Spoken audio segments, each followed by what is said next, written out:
On a gagné, on a gagné, on a gagné, oh oh, on a gagné, on a gagné, on a gagné.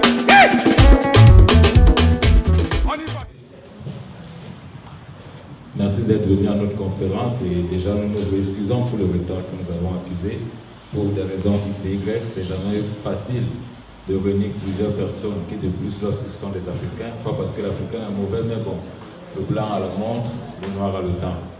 Sur ce, la conférence est officiellement lancée, même comme les intervenants ne sont pas encore derrière moi, mais ils sont tous présents.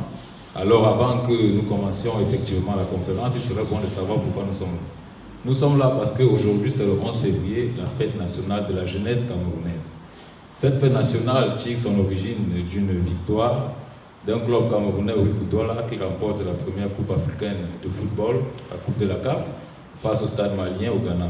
Alors le président camerounais de l'époque, Amadou Ahidjo, alors très content, décide de faire de ce jour la fête de la jeunesse qui prendra effet un an plus tard, c'est-à-dire en 1966. Sur ce, nous fêtons dans la 50e édition de la fête de la jeunesse. 50e édition qui rentre aussi dans le mois des 30 ans de la SECB, parce qu'en effet, la SECB a été créée le 22 février 1986. Donc c'est une symbiose, une mosaïque d'anniversaire qui nous réunit ici aujourd'hui autour de la jeunesse, ce qui est très bon pour tout le monde et qui dit jeunesse dit avenir. Alors une fois de plus, je vous dis tous merci d'être là. Et j'espère que les choses iront pour le mieux pour tout le monde. Alors, pourquoi la conférence d'aujourd'hui? La jeunesse étant la fameuse citation, le fer de lance de la nation, on l'a tous entendu au moins 100 fois dans nos vies, il a été très important pour nous de marquer ce jour de la jeunesse par un événement d'avenir. C'est vrai, la jeunesse c'est la santé, la jeunesse c'est la joie, la jeunesse c'est la convivialité, la jeunesse c'est tout ce qu'il y a de beau, tout ce qu'il y a d'insouciant. Mais aussi la jeunesse devrait être tout ce qu'il y a de souciant, de conscient et tout ce qu'il y a de prévisible pour l'avenir. Alors nous avons décidé de mettre cette 50e fête de la jeunesse sous le thème des métiers d'avenir pour la jeune diaspora africaine. Un thème très important parce qu'aujourd'hui, dans la diaspora, en France, à Bordeaux, n'importe où, les jeunes arrivent avec d'autres problèmes parce que le problème de l'étudiant africain n'est pas le problème de l'étudiant français ou blanc.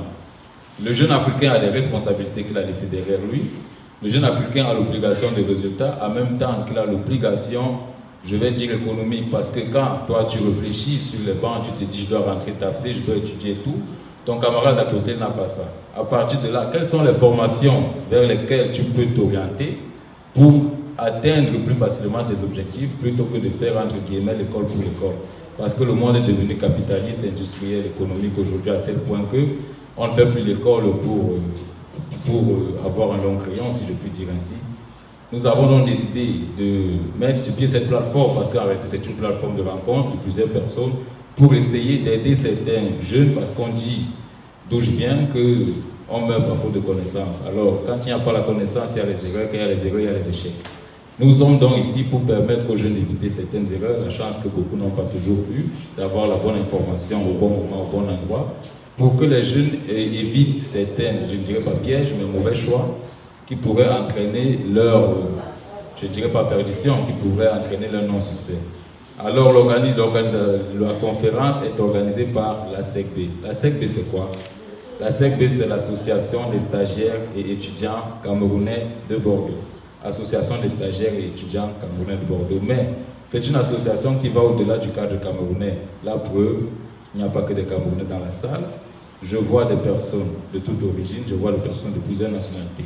Donc la SECB va au-delà du Cameroun et c'est pour cela que la conférence est basée sur le thème « Quel métier d'avenir pour la jeune diaspora africaine ?» Non pas camerounaise ou je ne sais pas quoi. Alors, nous faisons dans quoi? Nous sommes surtout, notre mission principale est l'intégration des jeunes Camerounais qui arrivent pour la première fois en France, à Bordeaux en particulier. Nous essayons de permettre leur épanouissement, nous leur faisons des facilités parce que quand tu arrives, on te dit le cours, on te dit la carte vitale, on te dit ci, on te dit ça. Dans ton raisonnement, tout ça, ça vient de la planète Mars. Nous essayons de faciliter tout ça aux jeunes qui arrivent d'Afrique, du Cameroun, ils ne connaissent pas ces choses-là.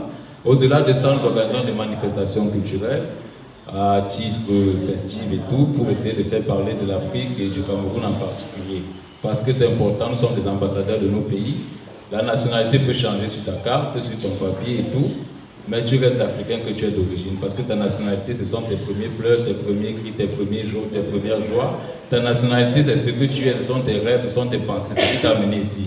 Alors ta carte peut changer, ton titre peut changer, mais tu peux quitter l'Afrique, mais tu n'enlèveras jamais l'Afrique qui est en toi.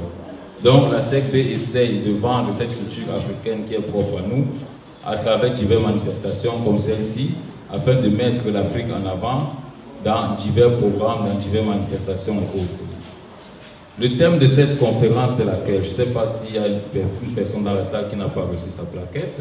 Je vais charger mon chargé de communication, Rodrigue, de redistribuer les dernières plaquettes qui me restent, je n'en ai plus beaucoup, à ceux ou celles qui ne les ont pas reçues pour qu'ils sachent exactement pourquoi ils sont ici. Bon, je vais garder celle-là pour moi. Vas-y, la charité ordonnée commence par soi-même. Alors, nous aurons ce soir, et ma foi, je crois qu'ils sont presque tous là, 3 intervenants, à savoir Maître Longo, qui est un pénaliste, avocat à la Cour, qui va entretenir l'Assemblée d'assistance sur la déontologie, le rôle de la déontologie dans l'exercice de ses fonctions, qui est un gage essentiel pour la réussite de sa carrière. Nous avons Martin Tegia, qui n'est pas très loin non plus, qui va entretenir les jeunes sur les pièges à éviter lorsque tu veux créer ton entreprise, parce qu'après la conférence, c'est la conférence des jeunes. Nous avons insisté pour qu'il y ait un jeune qui est, parce qu'il a une galerie sur les Capucins qui s'appelle Galerie Africaine, il a monté sa boîte, ce que plusieurs jeunes rêvent de faire aujourd'hui, et sa boîte a réussi. Donc nous avons dit qu'il était essentiel qu'un acteur présent de ce genre d'activité soit là, pour essayer d'expliquer aux jeunes comment mettre les choses en place pour pouvoir créer sa propre structure, être auto-entrepreneur, et tous les risques qui s'en suivent. Alors, Martin Tegia va nous entretenir là-dessus et la conclusion sera faite. La conclusion, le 3e thème sera fait par Maître Mamnougui sur les métiers qui permettent aux jeunes Africains de changer leur statut en France. Parce que ce qui est vrai pour X n'est pas vrai pour Y par rapport aux conventions qui sont signées entre différents pays. Le métier qui permet à un Sénégalais de passer d'étudiant à salarié n'est pas forcément le même que celui qui permet à un Camerounais ou à un Ivoirien de passer d'étudiant à salarié. Ça, il faut que les jeunes le sachent, mais beaucoup de personnes ne le savent pas. Parce que tu as ton ami noir, entre guillemets, qui va te dire j'ai fait si j'ai changé. Tu vas te dire, ah ben tiens, donc quand un Africain fait ça, ça change. Et bien, ça ne change pas. Il faut savoir de quelle nationalité tu es pour savoir si ça change. Alors, nous avons pensé que c'est un thème très important qu'il faut souligner. Et nous avons eu la grâce d'avoir Maître Jacques Mamnougui, qui va venir nous expliquer cela en tant que président du club Ouada Bordeaux. Alors, le droit des affaires, tout ce qui va avec, il connaît.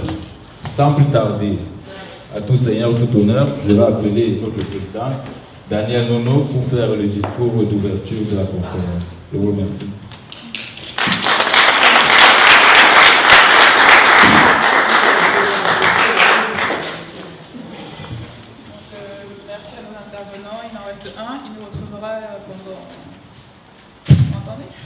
Il nous retrouvera pendant au cours de la conférence, on ne pourra plus attendre. Donc j'avais préparé un petit discours. Il est d'usage au Cameroun de commencer les discours par mes chers compatriotes. Dans le respect de la tradition, je m'adresse donc à vous en vous disant, mes chers compatriotes, bienvenue. Nous célébrons aujourd'hui la 50e année, la fête de la jeunesse.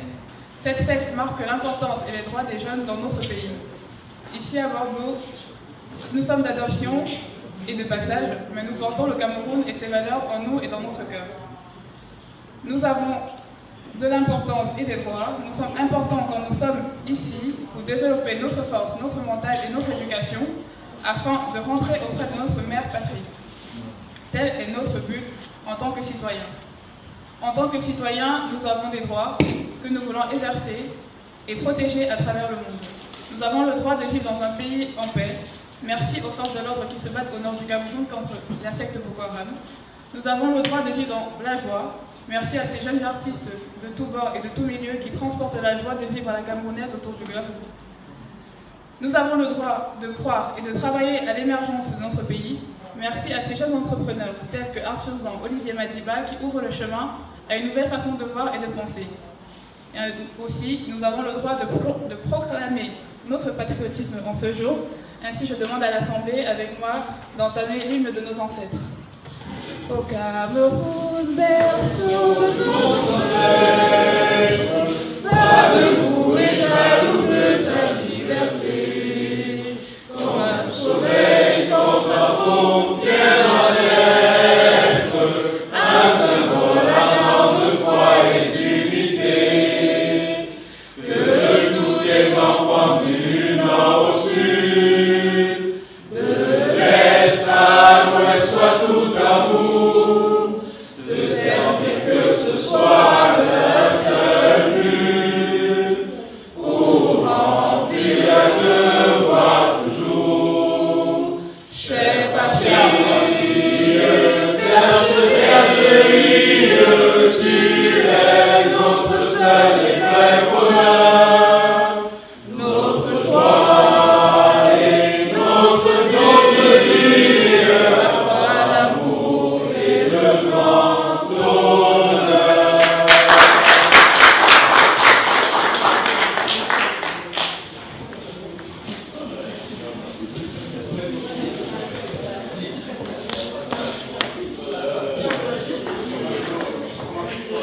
Merci.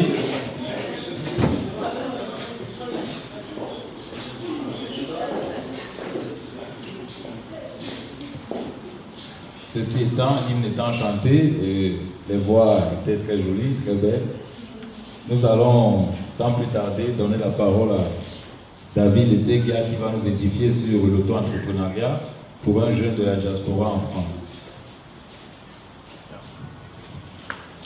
Merci. Je vais commencer par saluer tous ceux qui ont pris la peine de venir aujourd'hui pour la jeunesse. Parce que quand on parle de jeunesse, c'est quelque chose de très sensible en fait. La jeunesse, c'est le fer de lance de la nation, comme on le dit au Cameroun. Ça n'a pas été facile déjà. Comme les gens le disaient, vu mon jeune âge et le manque d'expérience. Mais toujours est-il que quand on est jeune, on peut. Ceux qui aujourd'hui tiennent des commerces qui sont à la quarantaine, ils ont commencé à la vingtaine et aujourd'hui à la trentaine. Déjà, ça n'a pas été, je vais vous dire, ça n'a pas été facile. Mais dans la conviction et dans la foi que je suis jeune, je peux y arriver, on y arrive. Déjà, ici, en Europe, c'est pas comme en Afrique en fait. En Afrique, il suffit d'avoir juste un petit comptoir où de venir voir, voilà, aller au marché, voir, comment on les appelle, le maire, prendre un local et puis voilà, se lancer et après, au fur et à mesure, remplir les formalités. Par contre, ce qui est ici, c'est le contraire en fait. Il faut d'abord commencer par les formalités, avoir un local d'abord, commencer ensuite par les formalités avant de se lancer dans le commerce. Déjà pour ma part, on a commencé en 2011. Pour ceux qui ne connaissent pas, TJ4 ou Galerie Africaine en fait, puisqu'on a commencé avec Galerie Africaine, après on est allé en EURL, TJ4, qui est une entreprise aujourd'hui à 3 employés. On a commencé avec 0, parce que tout part de là. Il faut déclarer, il faut commencer par beaucoup de choses, par beaucoup de paramètres. On commence d'abord avec 0 employé. Ça veut dire qu'au bas mot, quand on commence, personne ne se paye. Au contraire, ce que nous payons, c'est la clientèle en fait. On commence d'abord par fidéliser les clients. Après, quand on a fidélisé les clients, maintenant, on peut dire au bout d'une année passée, à fidéliser les clients, qu'on a commencé à avoir un peu, à se payer. Dire se payer, ça sera aussi trop dire, avoir à profiter un peu. Parce que quand on parle d'entreprise, c'est sacrifice en fait. Quand on est jeune, il faut se sacrifier. Parce qu'il y a la prise de risque qui est là. C'est ma jeunesse dont il est question. Il faut aller par exemple, je vais commencer par les fondamentaux. Commencer à aller d'abord à la maison de commerce, à la chambre de commerce enregistrée. On a eu la chance d'être en EURL, c'est-à-dire commencer par Bamon, quelques petits associés, où chacun ramène un peu ce qu'il a à ramener. On a commencé avec un fonds de 3 000 euros. Il faut aller maintenant, après avoir enregistré, il faut aller au niveau de la banque en fait, pour pouvoir présenter un plan à la banque, notre projet, comment on appelle ça en langage commercial, notre business plan en fait. Voilà ce qu'on aimerait faire, ce qu'on veut faire et ce qu'on projette faire dans 10 ou dans 8 ans. Est-ce que la banque peut nous accorder ce prêt? Puisqu'on ne peut pas venir... Le prêt de la banque, c'est la crédibilité en fait. Est-ce que je peux m'aventurer dans un tel projet? Il y a de la concurrence, c'est vrai, mais le problème qui se pose, c'est que, on va dire, on a eu un peu de chance, parce qu'on avait de l'expérience, de par mes parents, et aussi de par le pays. La chance qu'on a eue, c'est de pouvoir aussi avoir des produits frais qui viennent directement du Cameroun. Face à un tel engagement vis-à-vis de la banque, ça a été hésitant, mais finalement, ils nous ont accordé le crédit. C'est-à-dire, pour moi, le crédit, c'est quoi qu'ils nous ont accordé? C'est le chèque. Le chéquier, pardon. Ils nous ont accordé un chéquier. Ce qui nous permet maintenant d'aller voir les fournisseurs.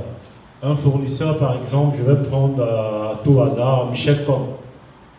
Lui, pour une toute jeune entreprise, il ne peut pas vous donner la marchandise de 9 000 euros. Ça, c'est impossible. Et toi aussi, pour un jeune entrepreneur, tu ne peux pas commencer comme ça à dire voilà, j'ai besoin de 10 000 euros de marchandises. On ne se connaît pas. Il ne pourra pas te donner. On commence petit à petit. L'oiseau fait son nid, comme on dit, 2 000, 3 000 euros, et s'assurer toujours que son chèque ne soit pas retourné impayé. Parce que c'est ça le véritable problème. C'est-à-dire, tout à l'heure j'ai parlé de sacrifice. Le sacrifice a été, durant une année, fidéliser les clients. Fidéliser les clients, c'est en outre ne pas se payer. Il se dit, chaque matin, je dois être là, je dois être le premier magasin à ouvrir et le dernier à fermer. Ça passe par la concurrence. Parce que qui parle de concurrence parle de prix. Et nous sommes tous sensibles à ce domaine quand on parle de prix. Il y a certains qui, pour 1 centime, iront acheter ailleurs. Pour cela, on a une fraternité qui est, je n'irai que chez mon frère acheter. Pour qu'il puisse aller chez son frère acheter, il faudrait qu'il trouve chaque fois, quand il vient chez ton frère, qu'il trouve le produit dont il a besoin. Pour qu'il trouve aussi le produit dont il a besoin, il faudrait que son frère soit ouvert aussi à pas d'heure. Ça aussi, c'est un autre sacrifice. Et ça demande beaucoup et beaucoup de temps. Ouvrir le lundi, fermer le lundi. Ça veut dire que le lundi, tu es là, le mardi, le mercredi, 7 jours sur 7, il faut travailler. Parce que bien évidemment, c'est une jeune entreprise qu'on veut mettre sur pied.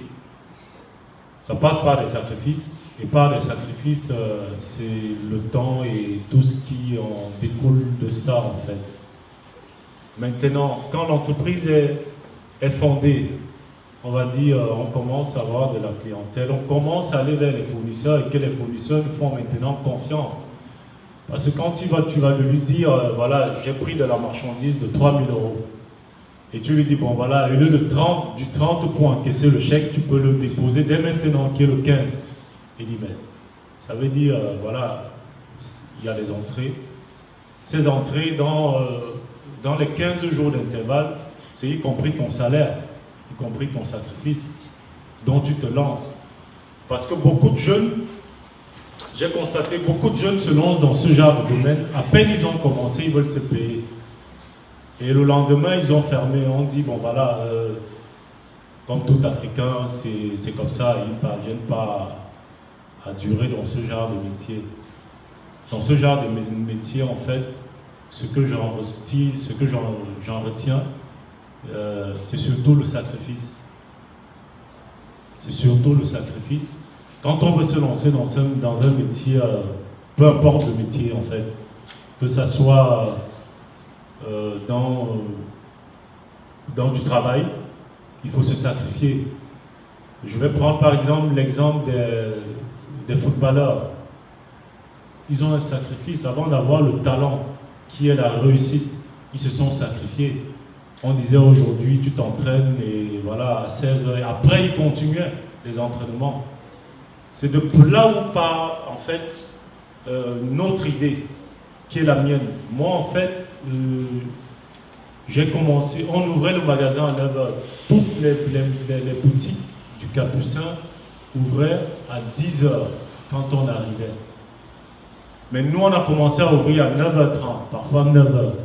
Ce qui fait qu'il y a des gens qui vont travailler, qui ont besoin de venir faire les courses, parce qu'ils vont débaucher très tard. Ils n'auront pas le temps de passer au Capucin. Ce qui fait qu'on a ramené l'heure à 9h et beaucoup nous ont suivis. Si nous n'avons pas sacrifié ce temps, ce qu'aujourd'hui, on ne va pas dire qu'on a réussi, on est encore en train de chercher notre chemin. Qui est toujours s'accroître. Et on tient toujours à féliciter tous ceux qui nous soutiennent dans ce domaine, qui n'est pas facile, parce que le jour, c'est comme des champignons, ça ne fait que pousser. Ce sont des jeunes. Vous allez voir, ce sont des gens du troisième âge qui se lancent toujours dedans. Trouver un jeune qui est de notre génération, se lancer dans ce domaine, il va forcément se dire, voilà, ça demande trop de temps, je ne peux pas supporter. Il faut supporter. L'auto-entrepreneuriat, c'est quelque chose de très difficile, je veux vous le dire. Je ne vais pas vous cacher. Mais difficile quand on se met dans la tête que, voilà, telle personne, il a fermé.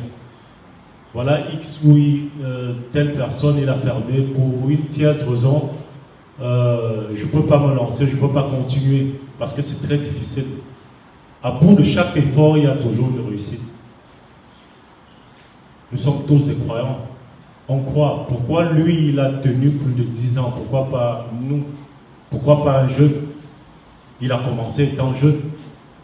Ce n'est pas quelque chose de facile, c'est quelque chose de difficile. Si tout était facile, c'est qu'aujourd'hui, on a beaucoup de jeunes qui se lancent dans l'auto-entrepreneuriat. Mais il y a certains qui se lancent, mais qui lâchent au bout de quelques années. Il faut se dire, en fait, je me lance là, je veux faire ma carrière, je veux faire de ça ma vie. Quand tu te mets ça dans la tête, tu peux pas blaguer. Tu es obligé d'aller jusqu'au bout. Donc c'était un peu ça. Et aujourd'hui, à titre de rappel, nous sommes à 5 ans.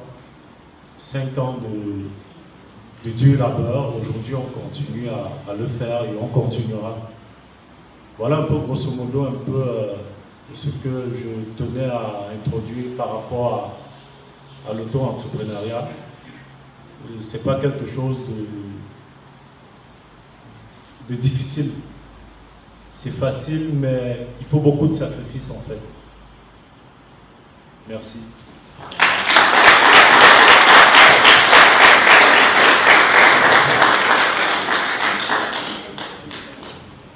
Oui, nous remercions beaucoup Martin Téguia pour son intervention, combien édifiant. Alors les questions seront pour plus tard, je sais qu'il y en a plusieurs sur les petits papiers. En attendant, nous allons laisser la parole à Maître Jacques Esmonoudi qui va nous parler des changements de statut et de beaucoup d'autres choses. Il est le président du Club Ouada Bordeaux. Il fait beaucoup de choses sur l'Afrique, beaucoup de projets. Donc, l'Afrique, c'est son domaine. Soyons attentifs.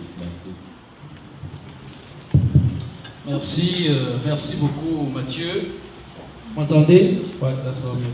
Merci beaucoup Mathieu et cher petit frère, vraiment de me passer ainsi le témoin. Je suis très honoré tout d'abord de voir tant de monde présent. Je suis vraiment très honoré. Ça veut dire que nous avons toutes les raisons de croire à la jeunesse, parce que la jeunesse se mobilise lorsqu'il est aussi question de sujets d'importance. Je suis également très honoré d'être à côté de mon frère chez qui je vais très souvent. Tu n'as pas dit que j'étais un client fidèle. Voilà, donc voilà, chez qui je vais très souvent avec mon épouse et vraiment qui ne manque jamais de me garder des bâtons de manioc que j'apprécie tout particulièrement. Parce que très souvent nous faisons des interventions et nous ne valorisons pas ces jeunes chefs d'entreprise qui pourtant ont tant à nous apporter sur le plan pratique. C'est pour ça que j'ai vraiment salué la SECB, sa présidente, son équipe, pour avoir vraiment mobilisé un chef d'entreprise comme ça que je vous demande vraiment d'applaudir.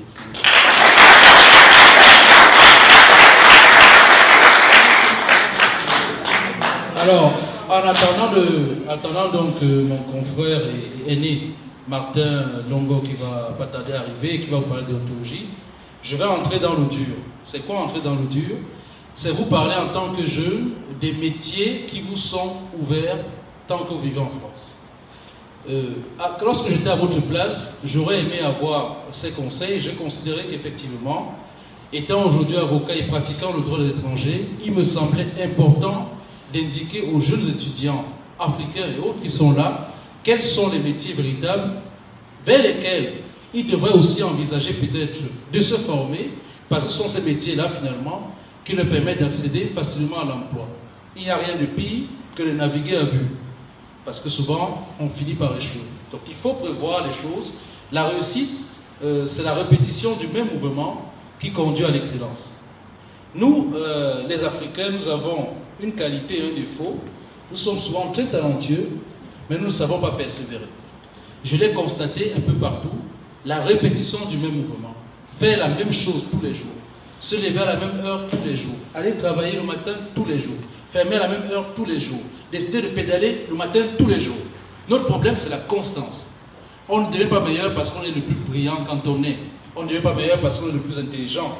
On ne devient pas le meilleur parce qu'on est forcément le plus rapide dans son esprit. On devient le meilleur parce qu'on fait tout le temps la même chose. L'excellence, c'est la répétition continue du même mouvement. Et ça, je tenais vraiment à le dire pour commencer. Alors, nous avons, en matière d'emploi, je vais distinguer, je vais faire un plan à 3 parties scolaires. Je vais vous parler de ce que j'appellerais le cadre normal, lorsqu'on est un étudiant et qu'on a son titre de séjour. Je vais parler ensuite du cadre exceptionnel que j'appelle les régularisations, donc ceux étudiants qui perdent le titre de séjour, ça peut arriver. Et enfin, je parlerai de 2 cas particuliers en ce qui concerne notamment les étudiants sénégalais et les étudiants algériens. J'ai choisi, je sais pas si c'est mieux. J'ai choisi ces 2 cas d'espèce parce que j'ai considéré que, vous le verrez, ce sont les cas qui interpellent le plus. Alors, le cadre normal. Depuis l'année 2008, un arrêté, donc du 18 janvier 2008, qu'est-ce qu'un arrêté? Un arrêté, c'est dans ce qu'on appelle la hiérarchie des normes juridiques, parce que tout le monde n'est pas juriste ici. Vous avez d'abord la Constitution, avec les traités internationaux. Vous avez ensuite donc, les lois, puis vous avez les décrets, et puis vous avez les arrêtés. Ensuite, vous avez les circulaires. Un arrêté, le juge est obligé de l'appliquer, donc un arrêté a une force de loi quelque part, c'est une force réglementaire. Donc la France a tenu à mettre en place, à compter de 2008 pas avant, pays par pays, un certain nombre de conventions pour indiquer à chacun des pays quels étaient les métiers qui étaient ouverts. Mais avant d'arriver aux conventions pays par pays, il y a d'abord un sous-cadre qui est celui de « je suis un étudiant, je veux accéder à un emploi, je ne veux pas faire jouer ma convention de mon pays, quels sont les métiers qui me sont ouverts dans la région où je suis ?» Et donc cet arrêté fixe pour l'Aquitaine, je ne vais pas tout vous lire, j'enverrai à la SECB les documents qui pourront circuler par mail de la SECB, qui communiquera tous ces documents de manière exhaustive. Pour ce qui concerne l'Aquitaine, les métiers qui sont autorisés, quand je parle de métier, il faut savoir que quand on veut un titre de séjour salarié, le préfet est obligé de vérifier si l'entreprise a d'abord recherché un salarié français avant de vous embaucher. Et donc, les métiers que je vais vous citer sont ceux pour lesquels on ne peut pas opposer cette condition. Donc, en temps normal, vous possédez une entreprise, on va d'abord demander à l'employeur, a-t-il fait une recherche préalable d'un salarié français sur le territoire?